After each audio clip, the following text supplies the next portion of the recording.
teman-teman, kembali lagi ketemu bareng Mas Yus. Kali ini masih di channel kita Ngopi Mistis, ngobrol pokoknya intinya mistis. Hari ini channel Ngopi Mistis kedatangan tamu yang sangat istimewa. Beliau adalah seorang bisa dibilang ahli spiritual juga, ahli supranatural juga, ahli past life regression, hipnoterapi juga. Pokoknya gelar itu sampai berbondong-bondong lah gelarnya di belakangnya itu. Dan beliau juga pernah dapat gelar Citra Paranormal Berprestasi 2017. Jadi beliau ini bukan orang sembarangan. Ini cukup namanya dikenal di seantero jagat orang yang memang punya interest di bidang supernatural. Dia adalah Bunda Louise Marin.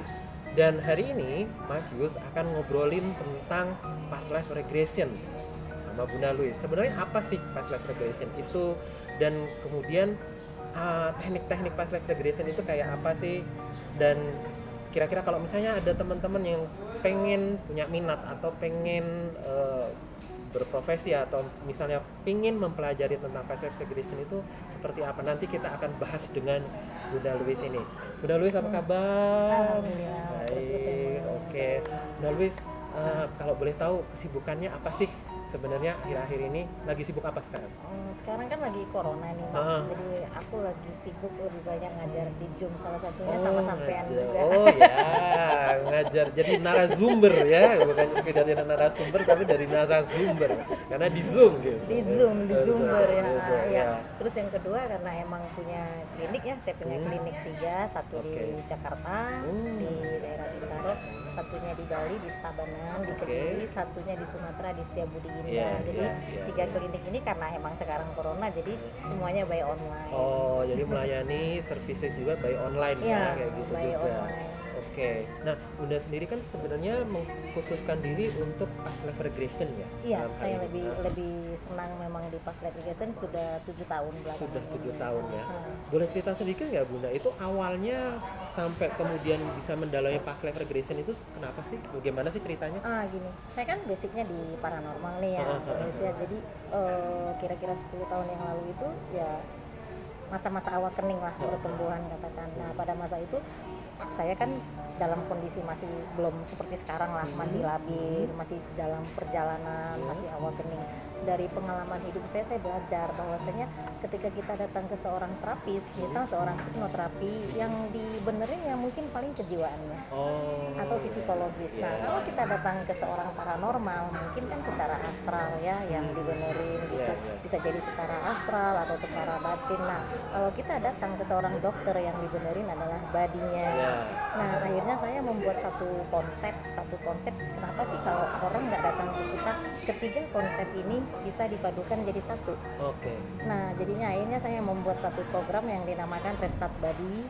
Nah Restart Body ini adalah perpaduan dari spiritual, hipnoterapi dan meditasi. Juga branding saya kan holistic care.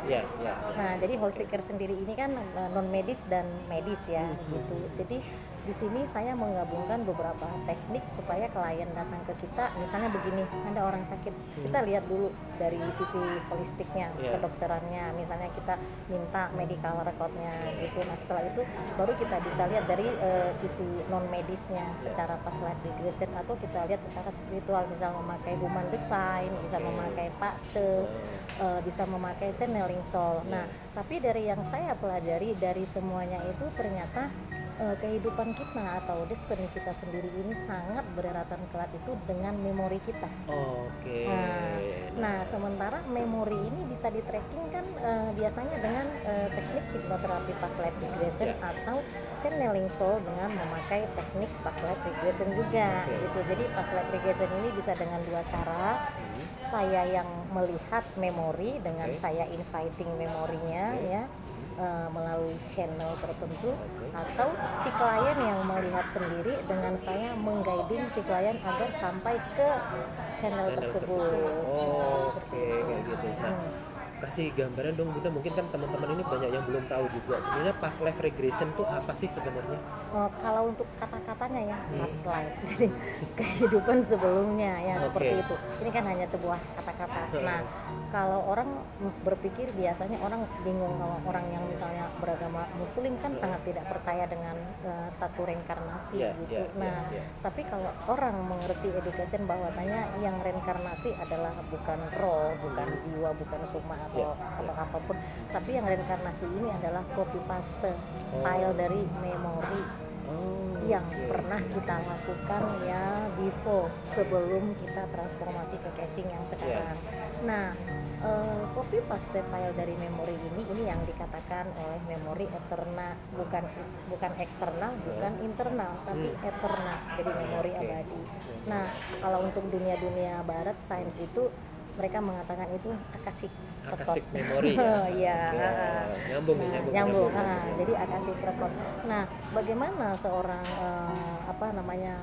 terapis hipnoterapi past life regression supaya bisa mengetahui past life adalah dengan mengguiding si klien memasuki satu kondisi tertentu, menurunkan state mind-nya. State mind itu gelombang otaknya beberapa layer gitu.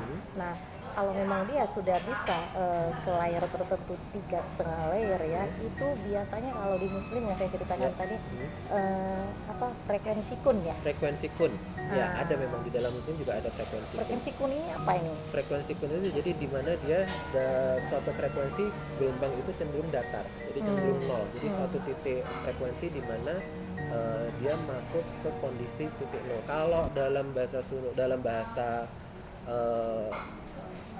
Jawa itu namanya suwung. Kalau dalam bahasa frekuensi kun suwung ya. Suwung. Kalau dalam bahasa Sunda mungkin disebut dengan kasunyatan. Kayak gitu. Itu memang ada sih kayak gitu. Ya. Nah, kan kalau mungkin untuk kita masuk frekuensi kun atau frekuensi kasunyatan ataupun suwung ini kan nggak bisa sendiri gitu. Nah, saya sendiri baru tahu kalau frekuensi kun ini adalah suwung, baru tahu sekarang ya. Ini kan perbedaan di nama saja ya. Nah, untuk masuk frekuensi ini tentunya kan seorang meditator mungkin bisa yang tingkat kecerdasan meditasinya sudah bagus, jadi dia bisa yang kayak automatic ketika dia merasa di dimensi sana merasa aduh kayaknya aku harus balik nih, dia bisa hanya pakai hentakan atau dia pakai time-nya. Ketika berapa lama, misalnya 20 menit saya harus go back. Nah, itu kan untuk hanya seorang meditator. Nah, kalau misalnya pemula kan jangan coba-coba. Ini juga education juga kan banyak orang yang belajar pakai Google, pakai YouTube, jangan deh, bahaya sekali. Kenapa? Kalau memori kita tertinggal, nantinya kalau kita sudah sadar kembali itu pasti ada sesuatu yang tertinggal yang membuat perangkat tubuh kita jadi error. Bisa jadi kayak apa yang terjadi, bisa mungkin split kayak ya, gitu ya. Betul. Nah, jadi untuk teman-teman ya education juga, kalau misalnya mau belajar past life regression itu, kalau mau ya belajar dulu meditasi yang bagus, agar dan harus tahu juga kondisi saya sudah deep belum. Nah, kondisi deep ini ya seperti tadi sudah masuk suwung, dan deep ini juga ada level-levelnya kan suwung ini. Nah, seperti itu. Nah, tugas saya adalah membawa si klien masuk ke kondisi tadi agar bisa akses memorinya. Nah, tetapi terkadang kan memori ini cerdas. Ada kadang-kadang yang dia mau kasih lihat, ada tidak. Nah, untuk teknik past life regression sendiri ini, kalau si klien pengen ngeliat sendiri, nah itu tadi pakai hipnoterapi kan. Nah, tetapi kalau misalnya nih ada yang nggak bisa di hipnoterapi, itu biasanya pakai teknik kita channeling soul.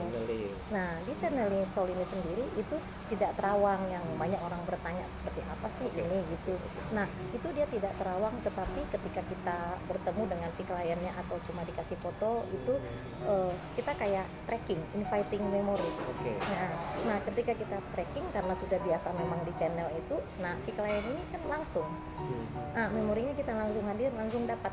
Jadi kayak seperti seseorang ngirim WA kepada kita. Nah, ini gitu. Nah, pertanyaannya adalah sejauh mana misal past life regression ini bisa kita pakai untuk menyembuhkan suatu masalah klien. Nah, biasanya orang-orang yang datang ke kita dengan total surrender, memang dalam kantung zona ikhlas, saya sakit loh, saya mau diterapi, biasanya sih 75% sembuh. Jadi memang udah harus istilahnya sadar dulu ya, saya harus sembuh. saya harus saya punya sembuh. beban, saya punya masalah, Ada yang mau gitu kan. disembuh. Nah, kebanyakan yang datang itu adalah dianya hanya pengen tahu pas lab itu rasanya seperti apa. Oh, Terus gitu. pengen lihat leluhurnya apakah dia Wah, ada ini. raja-raja. Nah, ini pertanyaan menarik nih Bunda nih.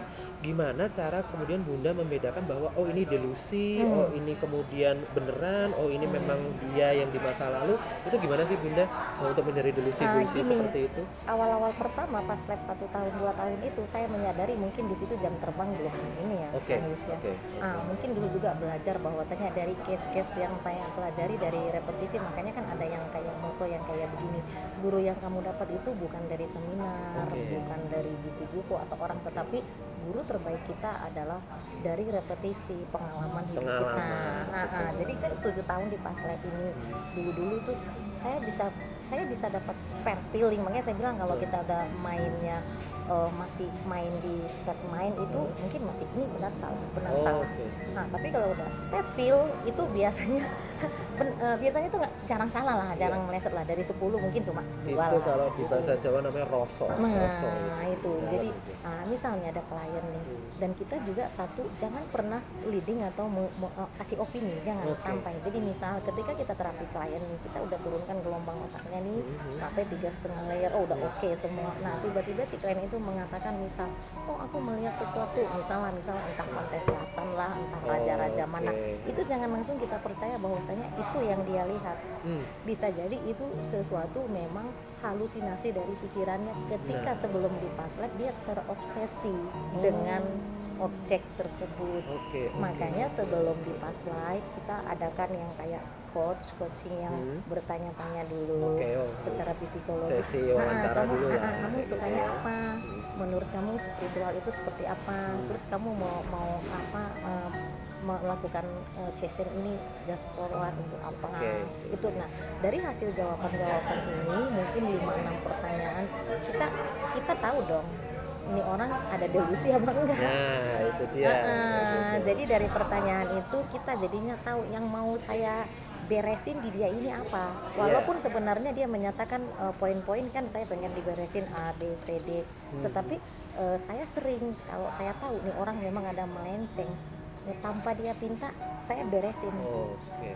Karena memang di kondisi meditatif ini kita sangat gampang beresin kayak traumatik genetik yang ada di DNA. Mungkin di bisa memori. memutus bahwa trauma masa lalu juga bisa diputus ya. Kayak Dan gitu. pada saat itu langsung forgiveness dan exercise. Nah, memang keren sih pas lab ini. Keren.